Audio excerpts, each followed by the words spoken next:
Oke teman-teman, assalamualaikum, welcome back to my channel. Kali ini kita mau bahas tentang water purifier ya. Nah, jadi kalau di sini itu airnya kan sering sering berlumpur, terus juga banyak banget pokoknya lumpurnya ya. Mungkin karena memang daerah sini tuh kan memang dia rawa-rawa gitu ya.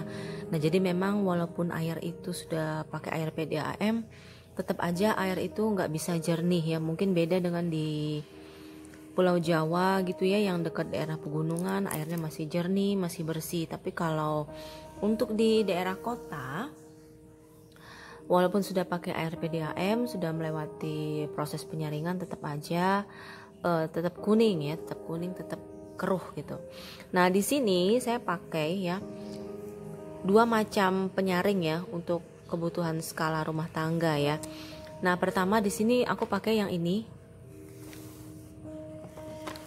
Penyaring yang seperti ini. Ini sekedar serep aja. Jadi yang ada satu yang udah aku pasang, nanti akan aku tunjukin ke teman-teman ya.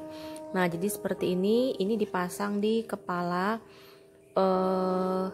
utama, tempat air pusat mulai mengalir ya setelah dari pompa air ya. Nah, ini satu. Nanti aku tunjukin cara pemasangannya.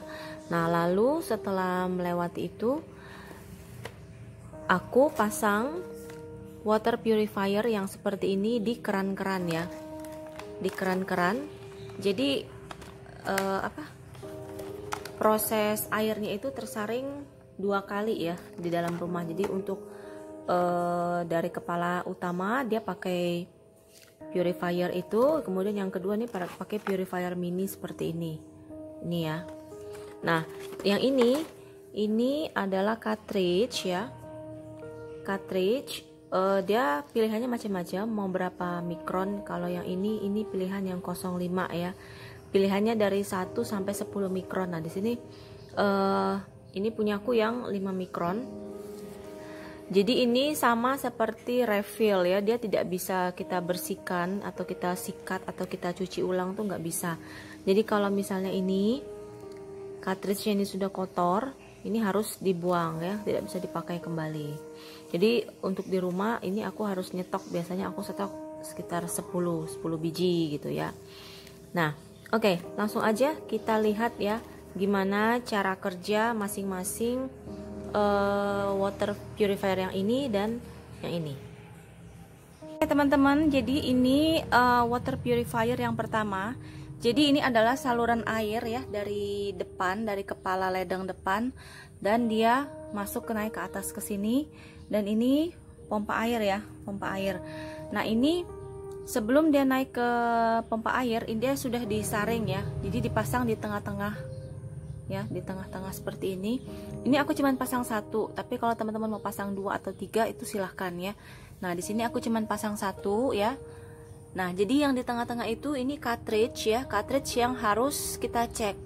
Kalau misalnya air sudah terasa lambat naik ya, atau masuk supply ke keran, nah berarti cartridge-nya ini sudah harus kita ganti ya. Nih, ini di sini aku pakai merek Nanotech ya, Nanotech. Kemudian untuk cartridge-nya dia biasanya dia jual satu paket ya, kepalanya ini sama isinya. Nah, jadi sistemnya teman-teman ya, dari ledeng depan, dari kepala ledeng depan itu dia akan naik masuk ke belakang, lalu ke sini, lalu dia akan melewati proses penyaringan di sini. Setelah itu dia baru naik ke sini, baru dia diteruskan ke dalam. Ini pompa air ya. Nah, jadi di situ. Nah, ini sebetulnya walaupun dia sudah pakai cartridge ini atau filter yang ini, sebetulnya dia sudah cukup jernih. Tapi ternyata setelah aku pasang water purifier yang kecil di dalam ya, ternyata hasilnya pasti kalian lebih terkejut lagi. Oke, teman-teman, ini keran kamar mandi ya yang sudah aku pasang water purifier ya. Ini di sini. Jadi dia sistemnya seperti ini. Dia ini aku matiin dulu. Oke. Nah, jadi ini water purifier ya. Dia setelah kita pasang di kepala ledeng ini dia punya sistem seperti ini. Jadi dia punya keran yang bisa kita putar seperti ini atau kita putar seperti ini. Nah, ini ada fungsinya. Jadi kalau kita posisikan seperti ini, maka dia tidak akan menyaring ya. Airnya akan pasti lebih kencang. Coba kita lihat nih.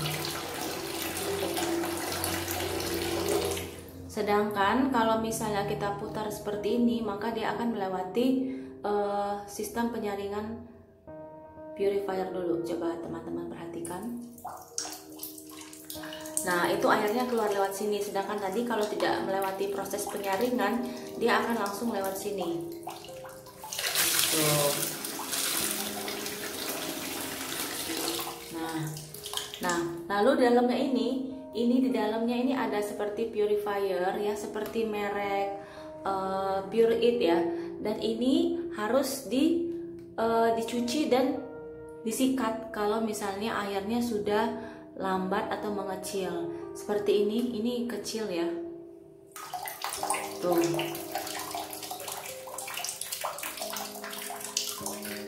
Berarti di dalamnya ini sudah kotor dan sebaiknya disikat. Dan kalau untuk purifier yang jenis ini, dia memang boleh disikat. Mungkin kita akan ganti refillnya itu sekitar pemakaian 4-5 kali. Sampai dia betul-betul tidak bisa menyaring lagi, maka harus kita ganti. Nah, jadi aku pakai double ya, purifiernya pakai double. Dan teman-teman bisa lihat ini hasilnya, airnya nih bersih banget, jernih banget nih. Nih ya. Tuh. Dulu sebelum pakai purifier yang Nanotech dan yang ini, aku pernah pakai merek Zernih ya, tapi kayaknya itu terlalu boros. Borosnya itu di pemakaian kapas, karena setiap hari itu aku mesti ganti kapas 2-3 kali satu tube seperti ini ya. Teman-teman mungkin tahu ya filter Zernih. Nah, jadi aku nggak pakai lagi filter Zernih karena menurut aku cukup boros di pemakaian kapas. Nah, kalau yang ini cukup hemat karena purifier yang di dalamnya itu bisa kita sikat ya, dan bisa diganti setelah 4-5 kali pemakaian. Jadi cukup hemat ya dibandingkan dengan harus kita ganti dengan kapas. Nah, jadi aku nggak pakai dan ternyata hasilnya itu memuaskan banget. Nah, jadi ini recommended ya untuk teman-teman yang airnya walaupun sudah pakai RPDHM tapi masih keruh atau berlumpur. Cobain deh, kalian pasti ngerasa puas pakai purifier yang seperti ini. Dan ini bukan endorse ya, bukan promosi, tidak dibayar ya, tapi memang murni dari pengalaman pribadi aku.